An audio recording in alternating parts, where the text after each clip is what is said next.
नमस्कार, मी पुन्हा एकदा स्वागत करते तुळजा फॅशनमध्ये। आज मी तुम्हाला साडीला गोंडे कसे लावायचे ते दाखवणार आहे। चला मग सुरुवात करूया। ही माझ्याकडे एका कस्टमरने साडी आणून दिली आहे गोंडे लावण्यासाठी। त्याच्यासाठी साहित्य काय लागतं ते मी सांगते तुम्हाला। हा सिल्क थ्रेड लागणार आहे। हा मी साडीच्या मॅचिंगचा आणला आहे। मार्केटमध्ये तुम्हाला जसे साडीचा कलर आहे तसे मॅचिंगचे सिल्क थ्रेड मिळतात। हे दोन सिल्क थ्रेड आहेत। त्याच्यासाठी ही मोठी सुई लागते, ते आपल्याला गोंडे करण्यासाठी उपयोग येते। हा ग्लू मी आरी वर्क करते त्यामुळे माझ्याकडे हा अवेलेबल होता म्हणून मी हा ग्लू वापरणार आहे। मेजर टेप, चॉक आणि कटर हे एवढेच आपल्याला गोष्टी पुरेसे आहेत। चला तर मग व्हिडिओला सुरुवात करूया। सेमी सिल्क आहे त्यामुळे याच्यात 3 कॉम्बिनेशन आहेत। पदर हा लाल कलरचा आहे आणि जो नेसण्याची बाजू आहे ती पिंक आणि गोल्डन कलर मध्ये आहे। ह्याच्यामध्ये जरचा उपयोग आहे त्यामुळे ह्या साडीला गोंडे लावायचे आहेत, त्यामुळे याचा लुक खूपच छान उठून दिसेल। मी तुम्हाला साडीचा पदर आहे आणि ही आतली फोल्ड बाजू आहे। मग आपल्याला फक्त साडीचा पदर पुढे करून घ्यायचा आहे असा थोडासा, आणि ह्याच्यावरती ओझ काहीतरी ठेवायचं म्हणजे जेणेकरून आपला साडीचा पदर हलू नये। मी ते साडीला पिको करून घेतलेले आहे। जर तुम्हाला पिको करायचं नसेल तर तुम्ही आतल्या साईडला अशी टिप देऊ शकता, अशी फोल्डवरती साध्या मशीनवरती देऊन तुम्ही ते गोंडे लावू शकता। मी हा सिल्क थ्रेड रेड कलरचा घेतला आहे आणि हा रायटिंग पॅड आहे। रायटिंग पॅड जर तुमच्याकडे नसेल तर तुम्ही जाड कलरचा पुठ्ठाही घेऊ शकता। आपल्याला ह्याला दोऱ्याचे गुंडाळून घ्यायचे, ते कसे घ्यायचे तुम्हाला दाखवतो। आपला दोरा पकडून घ्यायचा आहे आणि हा आपला सिल्क थ्रेड आहे तो असा हा रायटिंग पॅड भोवती असा गुंडाळून घ्यायचा आहे। हा 150 वेळा गुंडाळून घ्यायचा जेणेकरून आपला गोंडा छान मोठा आणि उठावदार दिसतो। ह्याला गोंडेही म्हटलं जातं किंवा टसल्स हेही म्हटलं जातं। मग मी आता हे 150 वेळा गुंडाळून घेते। मी अशा प्रकारे 150 वेळा गुंडाळून घेतलेला आहे सिल्क थ्रेड। आता आपल्या इथून असे घट्ट सगळे दोरे एकत्र करायचे ना, आपण कापून घ्यायचे असे। तुमच्याकडे कात्रे असेल कात्रीने घ्या, कटरने, काही जे तुमच्याकडे कापायचं असेल त्याने कापून घेऊ शकता। माझ्याकडे कटर आहे, मी कटर घेतलं। ही एक साईड आपण सोडायची नाही, सगळे धागे एकत्र येतात। हे अशा प्रकारे हे होईल। मग इथे ही बाजू पकडायची आणि ते ग्लू लावून घ्यायचा।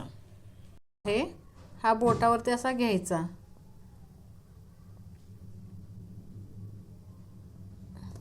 आणि हा जो आपण सिल्क थ्रेड घेतलेला आहे, तुमच्याकडे फेविकॉल असेल तर फेविकॉल पण लावू शकता। माझ्याकडे तो नाही आहे म्हणून मी हा वापरते।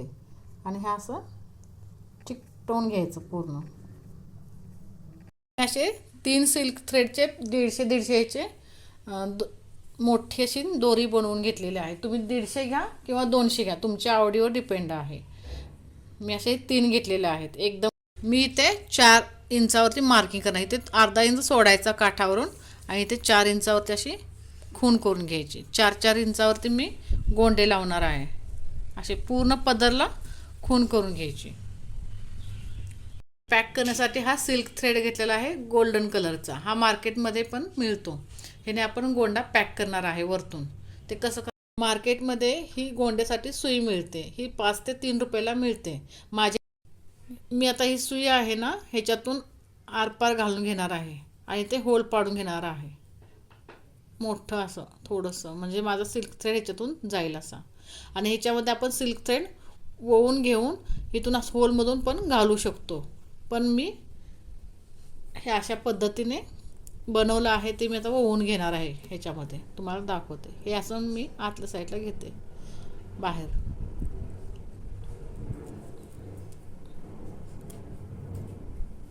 हे अशा प्रकारे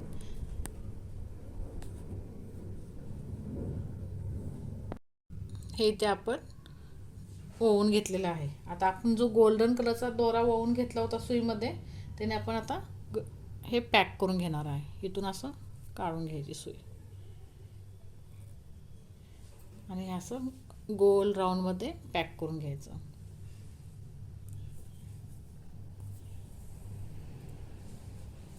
हे अशा प्रकारे पूर्ण ह्याला खाली राऊंड राऊंड मारता न्यायचे।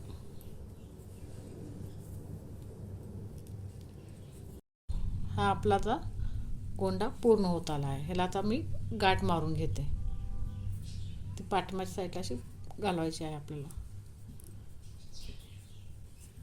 आणि आपण आता उरलेलं हे कट करून घेऊ. आपल्याला किती इंचाचा गोंडा पाहिजे त्याच्यानुसार कट करायचा आहे. मला हा 2 इंचापर्यंत हवा आहे, इथपर्यंत. मी थोडासा हा कट करणार आहे. पद्धतीने मी पूर्ण पदरला गोंडे लावून घेतले आहेत. या गोंड्यासाठी मी 200 रुपये घेतले आहेत. जर तुम्हाला माझा व्हिडिओ आवडला असेल तर लाईक, शेअर आणि सबस्क्राईब करा. भेटू आपण आता नेक्स्ट व्हिडिओमध्ये.